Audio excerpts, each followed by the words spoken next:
असम की शान, दुनिया की जान, दुनिया का सबसे तेज मिर्ची Bhut Jolokia. Welcome to episode 6 of roots of Assam. 2007 में Guinness book of world record ने भुत जलोकिया को वर्ल्ड हॉटेस्ट चिली डिक्लेयर किया था। साइंटिफिक नाम है कैप्सिकम सिनेंस। असम में ये एक सिर्फ मिर्ची नहीं है, ये एक कल्चर का सिंबल है। पिकल, चटनी, करीज, बस एक छोटा सा टुकड़ा डाल दो, ये टेस्ट को और उम्दा बनाता है। भुत जलोकिया में होता है कैप्सिसिन।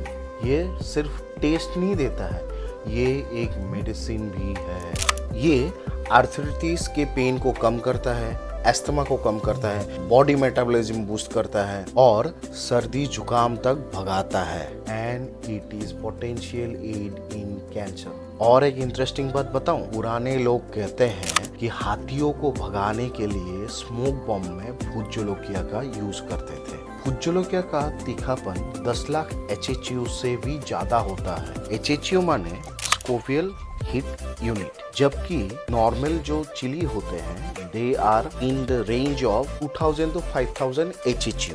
ये एक स्पाइस नहीं है, ये एक आसाम का सुपर रेमेडी है जो प्यार के साथ साथ आंसू भी देते हैं। लास्ट टाइम आपने भुत जलोकिया कब ट्राई किया था? What was your experience? Comment below.